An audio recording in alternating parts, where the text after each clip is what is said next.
God has preserved for me in time. And I want to see that over your lives. I want to see the expression on your face when you step in to the fullness of what God has for your life.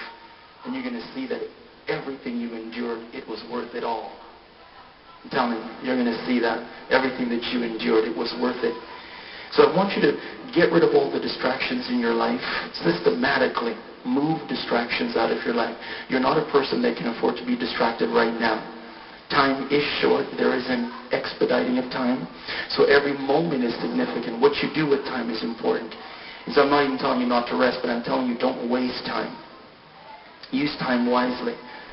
So now, the second thing that I want to point out is I want to talk to you about your call. I want to ask you a question. And the question would be whether or not you know what it is that you're called to do in life. If I were to sit you in a room and we were to have a conversation, would you be able to tell me what your calling is in life? Not where you went to school, not what your degree is in, what your calling is in life. Would you be able to say that? Because if you're going to make something sure, you have to first know what that is. If you're going to walk worthy of something, you have to know what it is. And you're called to something specific. So today we're going to look at the call, what it is. The second thing we're going to look at is how the calling on your life impacts the vision that you have. And the third thing is we're going to look at how focus plays in your call. If you're doing something simply because there's a paycheck attached to it, you're not in your calling.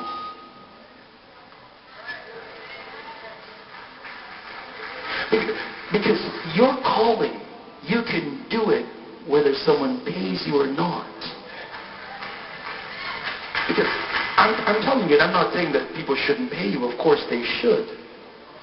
But your calling is not it is not predicated on what you take home on a Friday.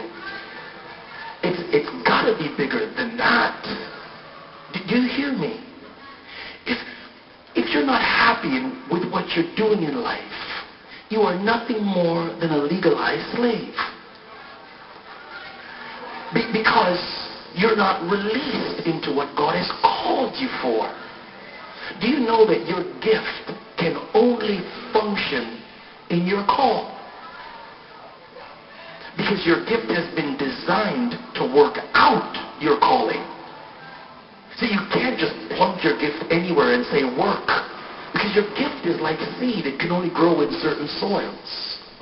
Every person sitting here, the preacher, the worshiper, the congregant, the staff member, there's a specific call on your life. Believe me, this is how God works. You are not just left out here to fend for yourself in the jungle of life. There is a call on your life.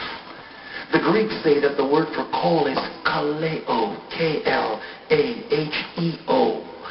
It comes from another word, kalesis, K-L-A-Y-S-I-S. Kalesis means an invitation to an assignment. Do you know that there is a life assignment that is on you? Something that no one else has been designed to do. You have an assignment from God. That is powerful to think. A life assignment. Now, if I do it, it will benefit others. Watch. If I don't do it, others will suffer from it. Because there's an interconnectedness with human beings, whether you believe it or not. Because I'm in my gift, people can be blessed. Because you're in your gift, people can be blessed. So think about it. When you don't do, the world suffers. This is more philosophical. This is me kind of sitting on a philosophical stump, thinking about how many things are missed because people are not in their call. Watch this. What happens if I live my life and I die? And God knows I'm going to stand before Him. And He asks me, what did you do? And I tell Him. And He says, that's not what I called you to do. What then do I say? Because He's going to pay me according as my works. My works have to line up with my gift. My gift has to line up with my calling.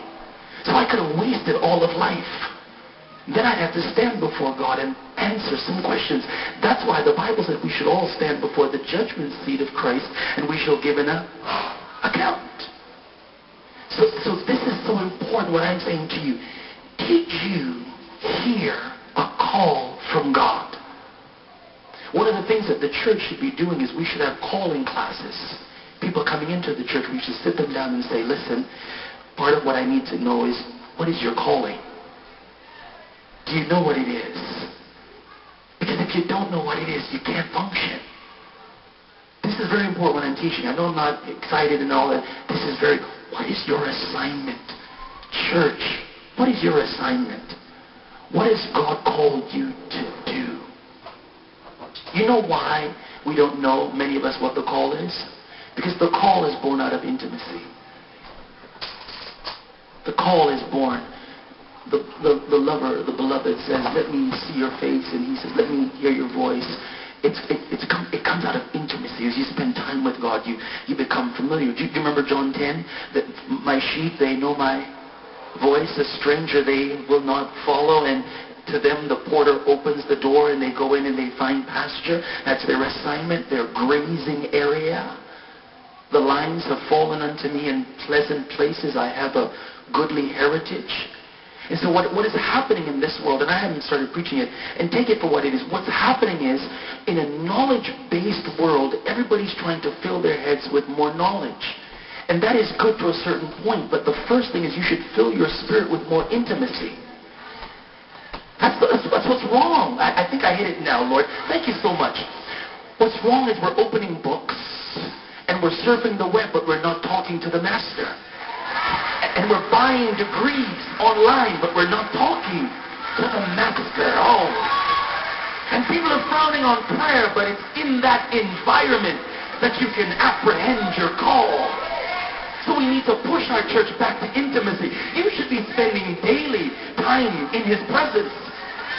In a few weeks, I'm going to talk to you about a message I'm writing right now in my office. It's called Face to Face. And that message simply says that the face that you spend the most time with determines the face that you reflect. Oh my God, I'm feeling it now. So if you want to reflect God to the world, you've got to spend some time in His face. Am I talking right? You've got to be like Moses. You've got to come out looking like him. I'm Pastor Miko, and I want to extend a very special invitation to those of you that watch us each and every Saturday. I'm inviting you to join us in our many worship services held every Sunday morning. Our services are at 8:30 and 11:30. Our Spanish service at 10 a.m. I'm inviting you into an atmosphere that is charged with the power of praise and worship. Every Sunday morning, I get the privilege of sharing God's life-changing word with you. So I'm looking forward to seeing you this Sunday. We're located in Downsview Park. I'll see you there.